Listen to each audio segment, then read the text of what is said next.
안녕하세요, 혜준입니다. 여러분, 이제 꽤 일교차가 커졌어요. 날씨가 많이 쌀쌀해졌는데요. 옷 두껍게 입으셔서 저처럼 감기 걸리시는 일 없으시길 바라면서 본론으로 들어가 보도록 할게요. 지난 3월 애플이 온라인 동영상 스트리밍 서비스, 즉 애플 TV 플러스를 공개한다고 했을 때 굉장히 의아했어요. 왜 애플이 굳이 OTT 시장까지 들어서려고 하지? 아무리 애플이지만 넷플릭스의 아성을 따라잡기는 쉽지 않을 텐데 라는 생각이 들었는데요. 8월까지만 해도 애플 TV 플러스의 구독료는 $9.99라는 얘기가 많았어요. 넷플릭스의 기본 상품이 월 $8.99인데 누가 $1나 더 주고 애플 TV 플러스를 보겠냐는 회의적인 생각이 많이 들었는데요. 그런데 지난 9월 스페셜 이벤트에서 팀 쿡 CEO가 애플 TV 플러스의 월 구독료를 공개했습니다. $4.99, 단돈 6,000원이에요. 더구나 애플 기기를 사면 애플 TV 플러스 1년 무료 이용이라는 옵션을 달았잖아요. 소름 돋았어요. 아, 이게 전략이구나 라는 생각이 딱 들더라니까요. 오늘은 11월 1일 출시하는 애플 TV 플러스에 대한 제 생각을 말씀드리려고 하는데요. 두 가지 관점인데요. 첫째는 왜 애플이 OTT 시장에 진출하려고 하는 것인가? 둘째는 과연 넷플릭스와 디즈니의 틈바구니에서 애플 TV 플러스가 경쟁력이 있을까 하는 것입니다. 애플은 여러분도 다 아시겠지만 하드웨어 제조사에서 서비스 회사로 사업 다각화를 시도하고 있어요. 바야흐로 구독 경제인데 기기만 팔아서는 미래가 불투명하다는 거죠. 실제로 지난 2분기 실적을 보면 답이 나옵니다. 전체 매출은 $538억 작년 같은 기간 대비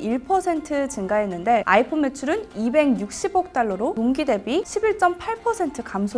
회사 전체 매출에서 차지하는 비중도 처음으로 절반 이하로 떨어졌습니다. 아이폰 매출은 작년 4분기 이후 3분기 연속으로 10%대의 감소율을 나타내고 있습니다. 반면 2분기 매출에서 아이폰 다음으로 비중이 큰 앱스토어, 애플 뮤직과 같은 서비스 사업들은 $114억 6천만 달러로 12.6%가 증가했습니다. 아이폰 매출이 추세적으로 큰 폭으로 뒷걸음질 치고 있다는 점에서 애플은 새로운 캐시카우를 키워내야 하는 상황인데요. 비록 넷플릭스, 아마존, 그리고 디즈니까지 이 시장에 가세하지만 애플은 어쩔 수 없이 OTT 시장에 뛰어들어야 한다는 판단을 내린 것으로 보입니다. 애플은 애플 TV 플러스 이외에도 서비스 상품 전반에 대한 재편에 나섰습니다. 게임 서비스인 애플 아케이드를 새로 내놓고 음악인 애플 뮤직을 별도의 앱으로 제공하는 거죠. 이처럼 애플 TV 플러스를 다른 서비스와 번들로 묶어서 제시할 때 보다 더 시너지 효과를 낼 수 있을 것 같습니다. 애플이 OTT 시장에 진출하는 것은 물론 장기적으로 봤을 때는 새로운 수익원 창출이지만 당장에 OTT 시장의 판도를 바꾸는 키플레이어가 될 것 같지는 않습니다. OTT 시장은 아시다시피 넷플릭스의 위상이 워낙 강력하죠. 1997년 DVD 우편 대여 서비스로 시작한 이 넷플릭스는 2009년에 온라인 비디오 스트리밍 서비스로 사업을 전환하면서 벌써 10년간의 업력을 쌓아왔어요. 자동 추천 알고리즘을 내세워서 1억 5천만 명의 구독자 수를 보유하고 있습니다. 올해 미국 시장에서 87%의 점유율을 보일 것으로 전망될 정도로 위상이 굳건합니다. 그런데 여러분도 아시다시피 넷플릭스보다 더 센 녀석이 11월 12일 이 시장에 가세합니다. 바로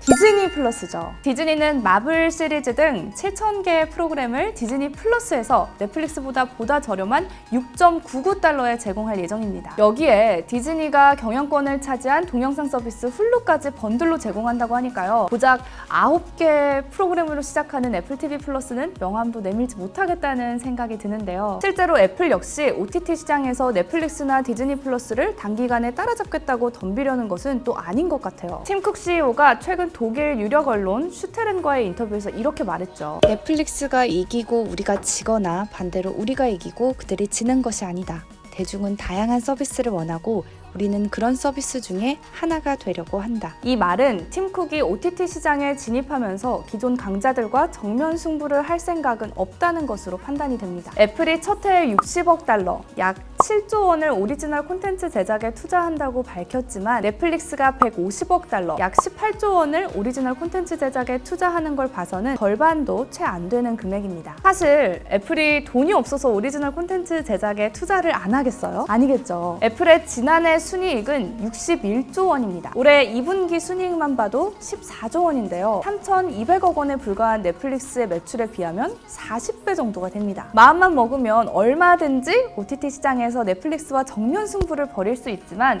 애플은 굳이 그렇게 할 생각이 없다는 거죠. 애플의 이런 스탠스를 보이는 보도가 최근에 또 나왔는데요. 자체 제작한 영화나 드라마를 애플 TV 플러스에서 선보이기 이전에 극장에서 먼저 상영한다는 겁니다. 이는 넷플릭스랑 완전히 반대의 움직임이에요. 넷플릭스는 자사가 제작한 영화를 극장 개봉과 동시에 스트리밍으로 서비스하고 있는데요. 이는 극장 개봉 3개월간은 스트리밍하는 서비스를 진행하지 않는다는 통례를 깬 겁니다. 그래서 주요 영화관 체인이 넷플릭스의 작품 상영을 거절한 사례도 몇 차례 있었어요. 하지만 애플은 이와 반대로 먼저 상영권을 극장에 주면서 영화 업계와의 관계를 돈독히 하고 유명 프로듀서들과 감독들을 우군으로 끌어들이려고 해요. 이렇게 극장에서 먼저 상영하도록 영화사들에게 배급권을 주면 애플 입장에서는 콘텐츠 제작 비용 분담을 낮출 수가 있죠. 제작비가 많이 들어가는 대작을 기획하기가 훨씬 용이하고요. 애플 TV 플러스가 선보일 더 모닝쇼의 제작비는 약 6억 달러, 우리 돈으로 7,200억 원에 달합니다. 미드의 왕인 왕좌의 게임보다 더 높은 투자비를 들인 건데요. C는 편당 제작비가 1,500만 달러라고 합니다. 이처럼 애플은 당장 애플 TV 플러스로 수익을 내겠다기보다는 아이폰과 같은 애플 기기들 그리고 애플 유저들의 이탈을 방지하겠다는 움직임으로 볼 수가 있어요. 즉,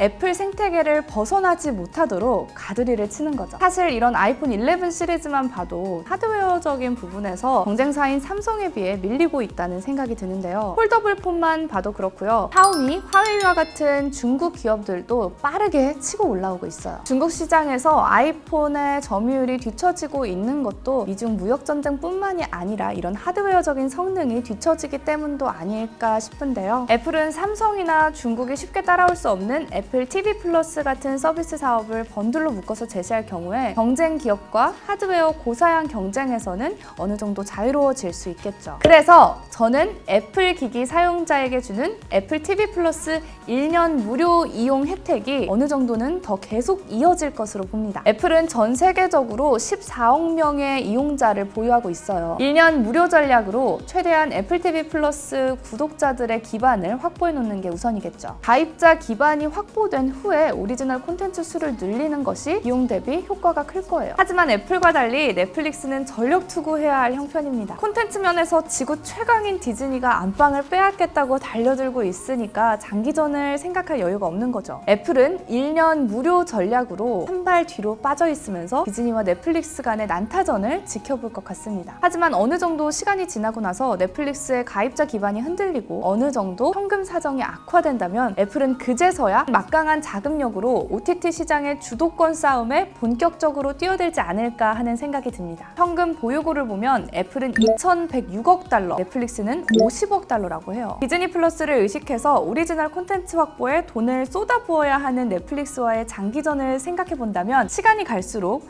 애플 TV 플러스에 보다 더 유리한 환경이 조성되지 않을까라는 생각이 드는데요. 애플 TV 플러스가 11월 1일 전 세계 100여 개 국가에서 서비스를 시작하는데 한국은 1차 출시국에서 제외된 점이 꽤 아쉽네요. 애플이 OTT 시장에서 새로운 강자로 부상할 수 있을지 아니면 협공을 당하는 넷플릭스가 시장을 수성할 수 있을지 여러분은 어떻게 생각하시는지 댓글로 많이 남겨주시길 바랍니다. 그럼 저는 다음 콘텐츠로 다시 돌아올게요.